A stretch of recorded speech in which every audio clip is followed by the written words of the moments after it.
Was ich für Sie habe, ist ein Wort. Tenet. Es öffnet die richtigen Türen, aber auch manch eine falsche.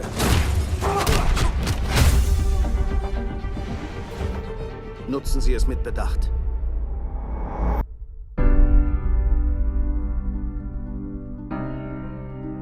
Um zu tun, was ich tue, brauche ich eine Vorstellung von dem, was uns droht.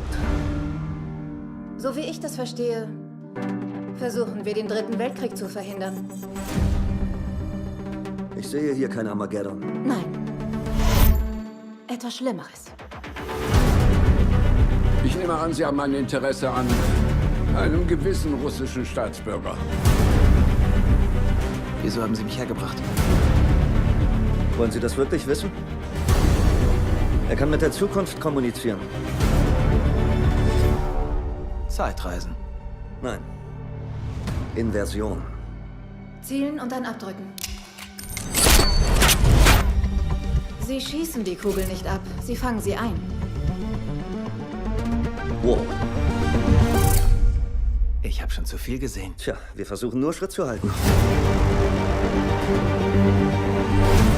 Ihr Auftrag geht über nationale Interessen hinaus. Hier geht es ums Überleben. Ziemlich kühn. Mit Kühn komme ich klar. Ich dachte, Sie sagen verrückt.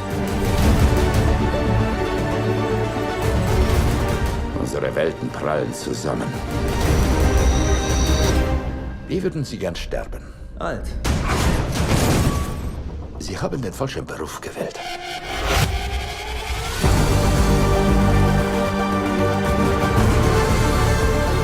Was ist denn hier passiert? Es ist noch nicht passiert.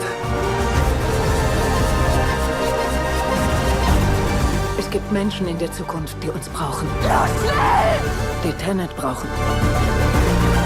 Wir müssen sie retten. Hier und jetzt. Wenn der Zeitfluss umgekehrt wird, heißt das nicht, wenn wir jetzt hier sind, dass es nie passiert ist?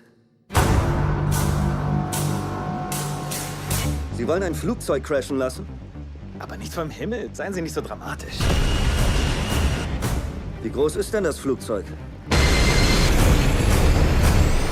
Der Teil ist vielleicht doch ein wenig dramatisch.